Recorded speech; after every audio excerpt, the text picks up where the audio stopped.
Bill Floyd from Labor Union TV. How are you today? We have some great news for you. 28 hours a week. Where do you think it happened?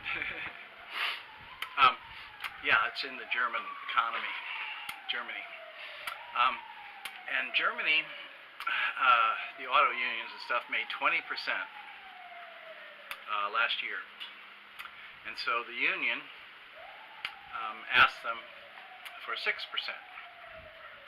And they said, no, we'll give you 2%. So the union organized 3 24-hour, what they called emergency strikes. And they involved about 76,000 of BMW and Porsche workers and 15,000 John Deere tractor builders. And they said to them that at the end of the 3 days, that if they didn't get a good response, they were going to call out all their membership on a strike. And so they caved in, and they offered 4.3% to the metal union. Just to remind you historically where it was, in the United States, 1850 there were 6 hours a week. In 1890 there was 60 hours a week. In 1930 there was 50 hours a week. And in 1955 we got to 40 hours a week. Remember 40 hours a week? That's what we're doing now. Now the Germans and the French have a 35-hour work week. Were triggered by the release of new figures that showed the strength of Europe's biggest economy. The union is also fighting for the ability for workers to work 28-hour work weeks.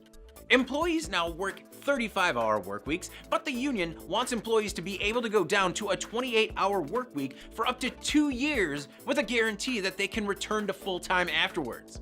The union says the move will help improve employee work-life balance, especially when it comes to raising children and caring for sick or elderly relatives. The employers simply want the ability to negotiate with each employee to see if he or she will agree to work more hours over the 2-year period if the factory production is ever threatened. Right now, the strikes affect workers in southern Germany as they prep for labor negotiations. Once the terms are agreed upon, they will likely be applied nationwide. According to a Reuters report, the warning strikes could lead to larger walkouts that would bring hundreds of companies to a halt. In 1984, workers went on strike for 7 weeks, which eventually led to Germany's 35-hour work week. The 3 little strikes, you know, we've had those in the United States before that didn't win. They're a nice tactic, but they don't win because the global corporations with all their octuple, legs and stuff, they can exist on a strike with all the income coming from Europe and Asia and stuff like that. So the unions have to join together in what they call sectors. And that's what's great about the sectors. The sector in Germany is about 5 million workers. And that's why they gave in, because they didn't want the 5 million to go on strike. In the United States, if we had a sector like the sector there is called IG Metal, M-E-T-A-L-L. IG Metal Workers. Now in the United States it would probably be the United Auto Workers, the Steel Workers, the Iron Workers, the Machinists, Transport Workers Union, American Amalgamated Transit Union, United Transport Union, like that. If all those unions were together, they'd be a sector. Another sector might be the communication sector. Like my favorite CWA, I was there, I worked for them.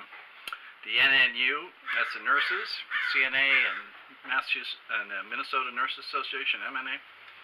United Electrical Workers and the 2 postal worker unions, which is APWU and NALC, the letter carriers. And then the United Food and Commercial Workers. And then of course our beloved actors and actresses. And the Directors Guild, the Writers Guild, IATSE, the technical crew people that provide all the sets and everything at the right time, and NABET-CWA, who cover public television workers. Now, when could we get a sector bargaining? Well, when the blue wave of Democrats win in November. That's what we should do. We got to get all these unions to join sectors. And if we can't do that, the other opportunity would be like the 1937 United Auto Workers sit-down strike in Flint, Michigan. Now, the difference between a normal strike where you walk out and the machines keep running, which is the new technology that we've got now, the machines keep running and they make their profits without us at a less profit probably, but we don't shut them down.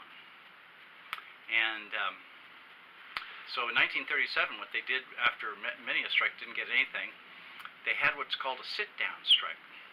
The great 1937 United Auto Workers Flint, Michigan sit-down strike. And they were scared to death they were going to die. They brought up the National Guard, surrounded the factory, pointed machine guns manned by Marines from World War I, I guess. But anyway, they pointed lots of machine guns at the plant, bazookas, everything else, and then caved into the workers' demands. Why would they ever cave into their demands? Because they didn't want their machines inside the plant ruined. You know? So that's the great tactic to use in a fight with the corporations, the sit-down strikes. So I'm going to put a little film at the end about the Flint thing. Thank you for visiting. This is Bill Floyd from Labor Union TV.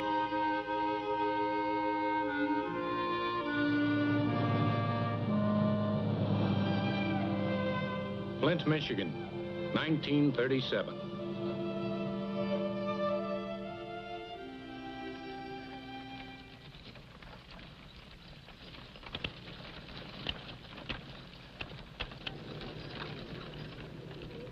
When they tie a can to a union man, Sit down, sit down. when they give him the sack, they'll take him back. Sit down, sit down, sit down. Just take a seat. Sit down and rest your feet. Sit down, you gotta be. Sit down, sit down. When they smile and say no raising pay, Sit down, sit down.